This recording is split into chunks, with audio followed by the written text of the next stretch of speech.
Los mutantes tuvieron la primera saga en el cine de Marvel, y con más de una decena de películas, hoy es momento de repasar de la peor a la mejor de todas las cintas de X-Men. Antes de empezar el video te recuerdo suscribirte a The Top Comics si te gustan estos videos y dejar tu like si te gustan estos tops. Ahora sí empecemos con la lista.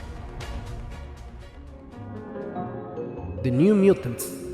Empezamos por lo más bajo de la lista, y en este punto he colocado a New Mutants, que creo que aunque es menos aberrante que esa mamada de Deadpool, algo peor que ser una pésima película es ser una película olvidable.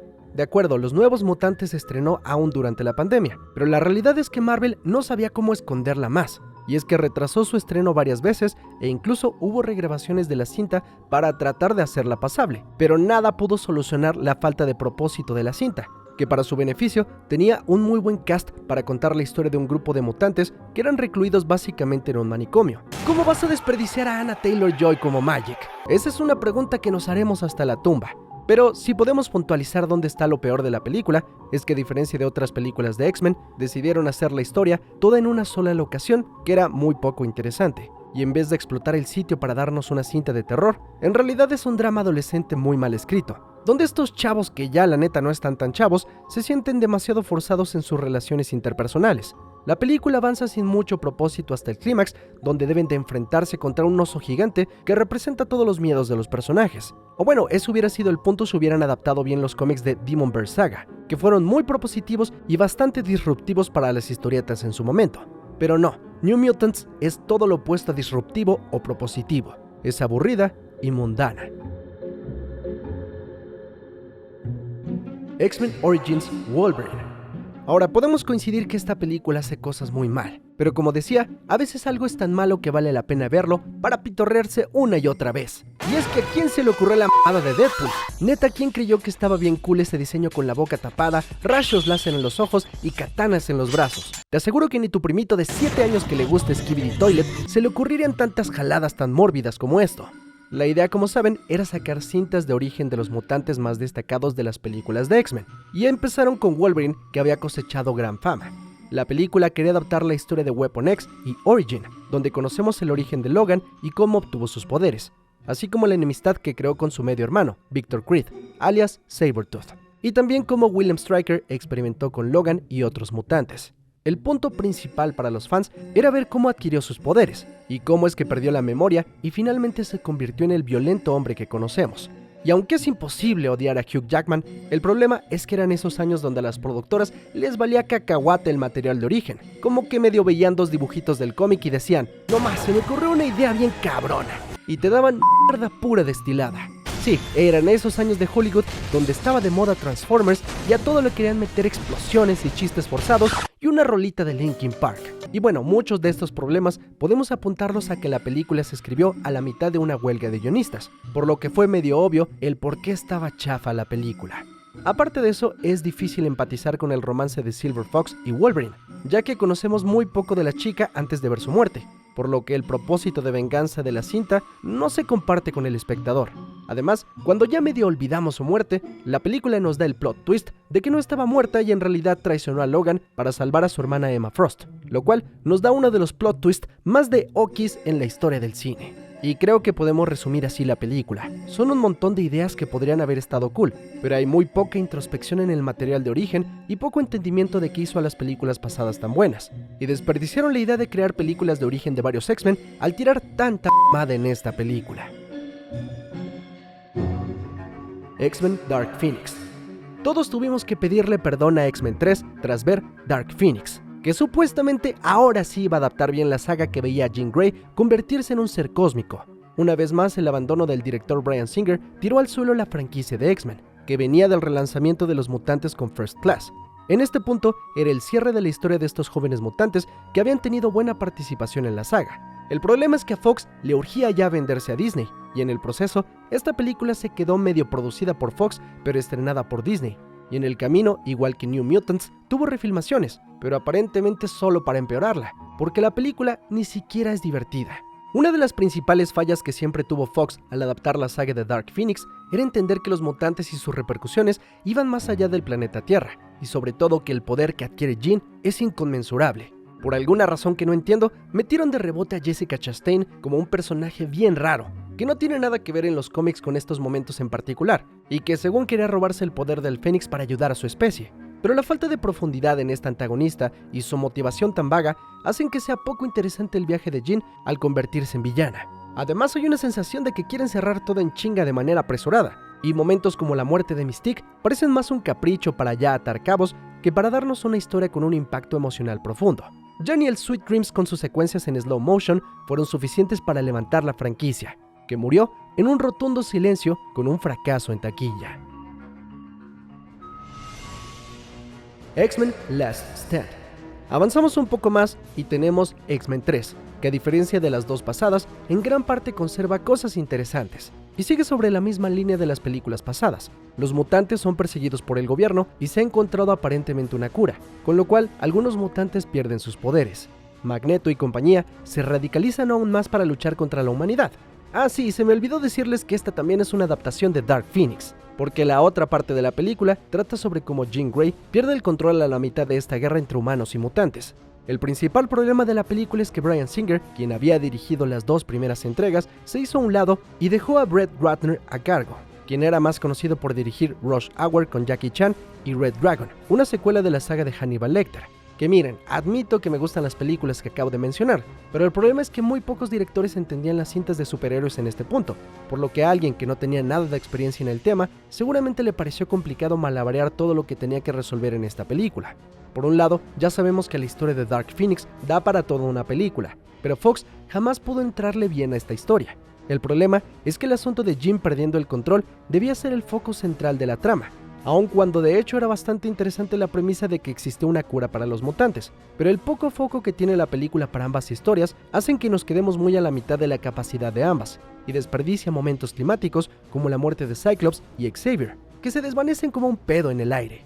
Por otro lado, la película no es la peor, porque ya estaba bastante encaminada con las dos entregas pasadas, por lo que estás bastante involucrado con lo que le pasa a Magneto, a Logan, a Jean y a los demás protagonistas. Y tiene buenas adiciones como Beast, interpretado por Kelsey Grammer, o Kitty Pryde, interpretada por Elliot Page. Y tiene secuencias de acción divertidas como ver a Magneto cargando el Golden Gate, o Wolverine siendo lanzado por Colossus para cortarle la cabeza a un centinela. Digamos que todavía esta película entra en el ramo de esta c***era, pero está divertida, y tiene algunos momentos dramáticos que funcionan bien. X-Men Apocalypse. Avanzando un poco más, tomamos un poco de aire para ir a lo menos peor. En este caso, X-Men Apocalypse no es una película perfecta, pero tampoco es tan desastrosa como otras en esta lista. Y nuevamente veremos que uno de los principales problemas de la saga es el mismo que ayudó a fundarla, y ese es Bryan Singer. Hoy, tan funado y tan hecho a un lado como lo ha hecho Hollywood, en realidad es pieza fundamental para entender esta saga. Pero ya por este punto, su carrera estaba flaqueando. Irónicamente, cuando estaba cosechando mayores éxitos, dirigiendo Bohemian Rhapsody y habiendo revivido la saga de X-Men. Pero en este punto, por diferentes problemas o situaciones externas, se dice que Singer muchos días dejaba el set y alguien más de la producción tenía que hacerse cargo del proyecto. Esto hace que X-Men Apocalypse esté buena a medias.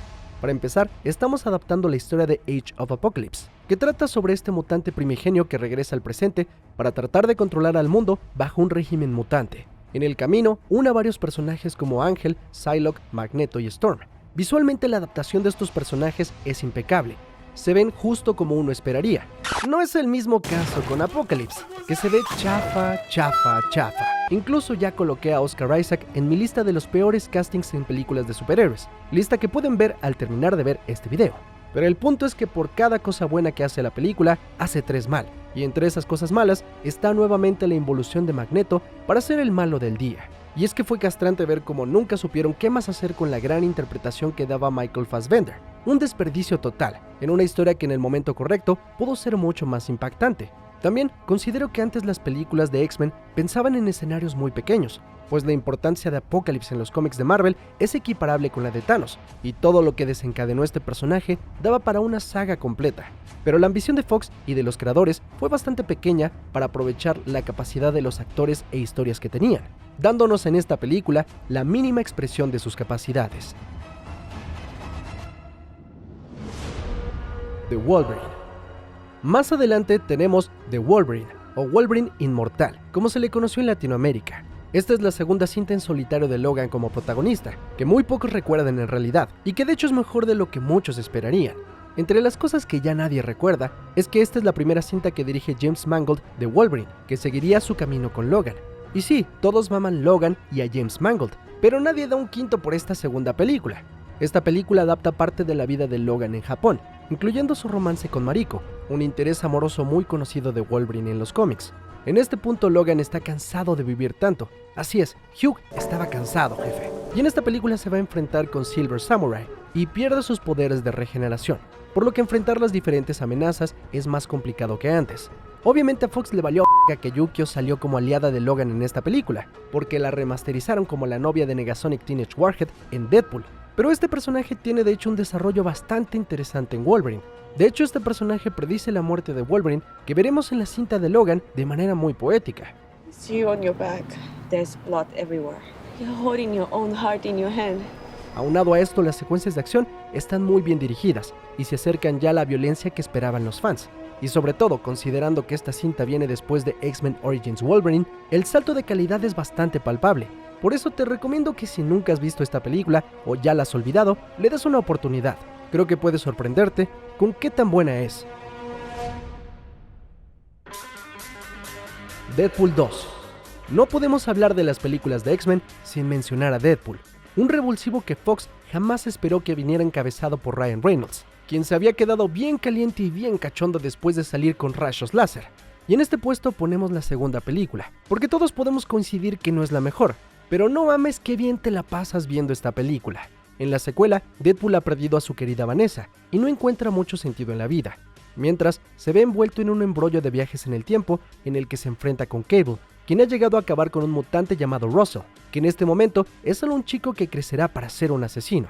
La película también es recordada por darnos la introducción de la X-Force, a la manera de Deadpool, claro, llena de sangre, pero de comedia y con momentos sumamente memorables. Además tiene la inclusión de Sassy Beats como Domino y el mencionado Cable interpretado por Josh Brolin, dos interpretaciones sumamente correctas de sus contrapartes del cómic, que dan a los fans lo que pedían, una cinta de mutantes disfrutable que además sea honesta a los cómics. Vamos, hasta tuvimos la redención de Juggernaut, que a pesar de que el CGI no está al 100, se le perdona porque Ryan Reynolds de verdad se preocupa por interpretar de manera fiel a los personajes de X-Men. La cantidad de cameos de calidad es solo rivalizada por el excelente timing de los chistes, en una película que busca ser divertida y lo logra. X-Men 1. No existiría este top sin esta película, la que inició todo allá en el lejano 2000. Y esta película tiene una ola de aciertos increíbles que hasta el día de hoy no podemos superar. Empezando por el casting de Hugh Jackman como Wolverine, y pasando por Patrick Stewart como Charles Xavier e Ian McKellen como Magneto. El cast es simplemente perfecto en una historia que se siente relevante y está mezclada de manera muy inteligente con secuencias de acción bastante ríspidas. Bryan Singer en su momento logró la adaptación imposible de un cómic a película, que Hollywood muy pocas veces había logrado en su historia, y más que DC, trajo el presente a los cómics para dar rienda suelta a un montón de adaptaciones más. Ahora bien, ya le eché muchas flores, aunque también tiene sus peros. Uno de ellos es que por la época era normal que las adaptaciones, digamos que se tomaran sus libertades, y hoy en día hay muchos que han rebuscado ciertas cosas que pueden ser criticables. Por ejemplo, el que Rogue sea más vulnerable y que sea un personaje que se compadezca tanto de sí misma, o el hecho de que Wolverine no sea interpretado por un actor de baja estatura, además de que le haya comido el mandado a Cyclops, quien en realidad en los cómics es un líder mucho más importante. Pero sin eso en mente, la película es una gran adaptación a la esencia de los mutantes, como personajes que son relegados por la sociedad, pero aún así deciden ser héroes. Lo interesante es cómo casi con una cinematografía estilo indie nos dan secuencias oscuras y viscerales de los poderes de los X-Men, y con grandes interpretaciones lograron dejarnos una huella imborrable que inauguró toda una franquicia. X-Men First Class. Después de varios descalabros con películas de dudosa calidad, Fox decidió revivir la saga de X-Men, pero esta vez le dieron la oportunidad de recontar las historias de los personajes a Matthew Vaughn, quien ha hecho un muy buen trabajo adaptando cómics como Kick-Ass o Kingsman The Secret Service, que si me permiten son mejores que el material de origen.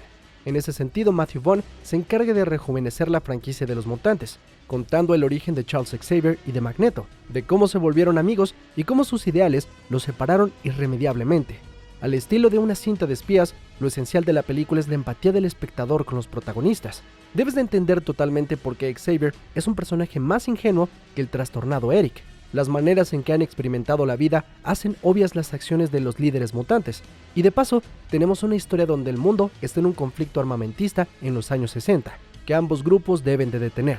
Sin duda, este respiro fue necesario para la saga, y la inclusión de James McAvoy y Michael Fassbender lograron aportarle bastante a los personajes de Xavier y Magneto, quizá haciéndolos aún más humanos. Y por otro lado, como el villano tenemos a Kevin Bacon, como el implacable Sebastian Shaw, que se divierte bastante en el rol como un enemigo elegante. Aunado a esto, la película tiene un tono más colorido que las cintas pasadas, y no le da miedo ser más ligera por momentos, permitiendo divertirnos de manera sencilla al ver la película.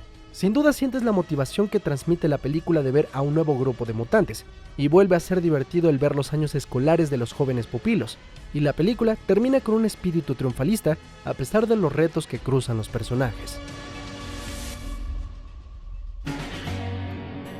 Deadpool. Ya dijimos que no podemos hablar de los mutantes sin hablar de Deadpool, y es que la manera en que enchufó Ryan Reynolds con la audiencia es material de estudio.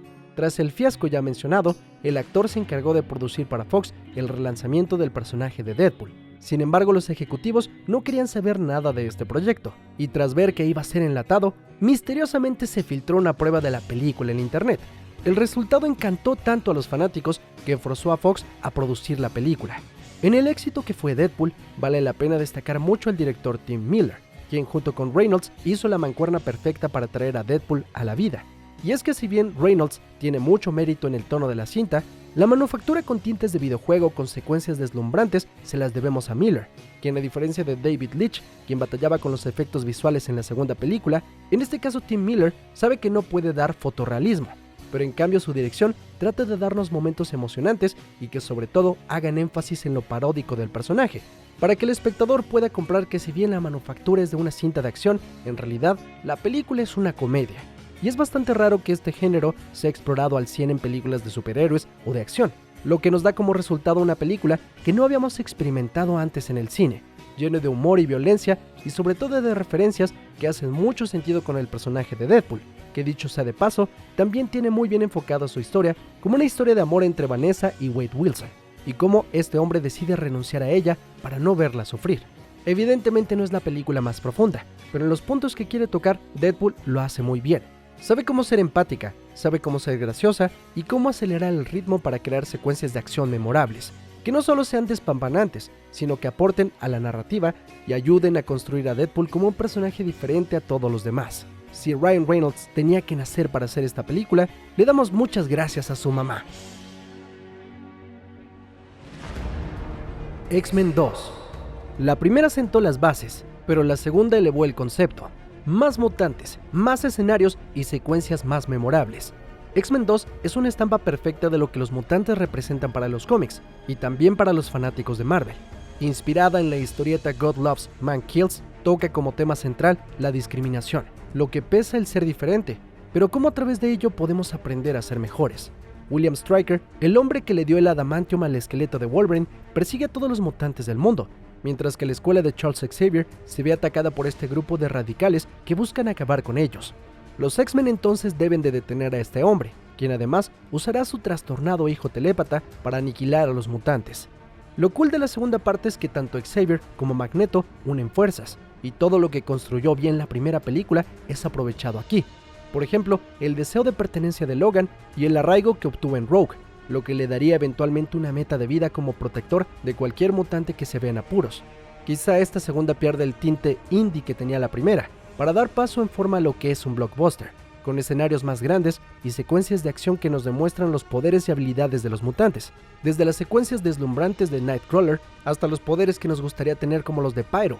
Los X-Men son apasionantes porque aparte de tener poderes como otros superhéroes, estos conllevan un peso importante en su vida y definen parte de su personalidad. La mezcla de acción con propósito hacen que X-Men 2 sea de lo mejor de esta saga. Days of Future Past. Ahora, hablamos del pasado y del presente, pero no hubo mejor idea para Fox que unir a ambas en una entrega que no vimos venir de ninguna manera, pero que sigue impactando a los fans. Days of Future Past abre con un futuro oscuro para los mutantes, donde están al borde de la extinción. Como último recurso, deciden enviar a Wolverine al pasado para tratar de detener a Bolivar Trask, el hombre que construirá a los Centinelas y que acabará con los mutantes. Constatemos que ni de pedo James McAvoy o Michael Fassbender se parecen a Patrick Stewart o a Ian McKellen, pero lo interesante es que logran emocionalmente conectar perfectamente con el sentimiento de lo que significan los personajes, y sobre todo se enfocan en el propósito que tienen ante el mundo. Charles se encuentra devastado tras haber quedado en silla de ruedas y ha abandonado sus poderes a cambio de poder caminar. Un hombre roto es encontrado por Logan, quien anteriormente era también un hombre sin rumbo, que tras toparse con la escuela de Xavier encontró propósito y destino en su vida. Por eso es tan interesante ver cómo Wolverine tiene que reinspirar a Xavier. Y aun cuando ya estaba muy choteado tener a Hugh Jackman nuevamente como el centro de una cinta de X-Men, es inevitable, incluso 20 años después de su primera aparición, no pensar inmediatamente en este actor cuando hablamos de los mutantes. Y creo que por el tiempo que hemos tenido a estos actores en el imaginario colectivo y por la manera profunda en que permanecen en nuestras memorias, que es sumamente imponente verlos morir y sacrificarse por su subsistencia. Ahora, la película también se da el lujo de ser una cinta de época, que toca el mood que había dejado Matthew Vaughn con First Class, pero lo eleva a una escala y potencial que Bryan Singer siempre tuvo en mente para los X-Men, dándonos un espectáculo visual y actuaciones cautivadoras. Si te gusta esta saga de X-Men, no hay manera que no te guste Days of Future Past, un recuento de por qué disfrutamos estas cintas, que a pesar de que muchos traten de quitarles mérito, en el fondo están cargadas de mensajes humanos trascendentes. Y bueno, hemos llegado al final de esta lista. Antes de decir qué película es la número 1, te recuerdo suscribirte a The Top Comics si quieres ver más videos así. Ahora sí, llegando a la cima de la lista, ¿qué película es la mejor cinta de la saga de X-Men? Logan. Quizá llame más la atención la gran parafernalia que lograron con Days of Future Past, pero Logan me cautiva más porque logró sustraer a un personaje de películas de superhéroes y lo llevó a otro nivel. En su momento era el adiós de Hugh Jackman para el personaje, y el cierre melancólico es sumamente catastrófico. Y es que para todo lector de X-Men queda claro que el futuro nunca pinta bien para nuestros personajes. Aún tras su lucha y cruzada, lo más probable es que los humanos opriman a los mutantes y los extingan. Con eso en mente, en un futuro distópico para los mutantes, Logan pasa sus días como chofer, mientras mantiene como puede a un avejentado Xavier, quien fue culpable de la muerte de sus antiguos aliados. En este terrible futuro, una chica se presenta ante Logan, X-23, una niña que lo arrastra a salir de su escondite para luchar una vez más contra aquellos que buscan usar a los mutantes como armas. Lo interesante de la cinta es que a diferencia de las pasadas, no va inmediatamente a explorar las secuencias de acción y no destaca tanto por lo físico de sus secuencias, sino por los momentos silenciosos y los momentos comunes entre Logan, Xavier y Laura. No solo te interesan estos personajes, estás completamente invertido en ellos, y es descorazonador el viaje que tienen hasta el final de la cinta, que aún deja un rayo de esperanza para lo que significa esta saga, y que cuando sea retomada, a pesar de todos sus errores, esperamos que permanezca el espíritu de personajes trascendentes con mensajes profundos e interesantes, y sobre todo, entrañables. No son un mero entretenimiento hueco, fueron una saga llena de mensajes y subtextos que vale la pena retomar, y que por mucho tiempo fueron lo mejor representado de los cómics con sus discrepancias y aciertos. Y bien, ahí lo tienes. ¿Qué te parece este top? No olvides que tu lista también es muy importante y la voy a estar leyendo aquí abajo en los comentarios. Te agradezco mucho por ver este video. Yo soy Mr. X, nos vemos en la próxima.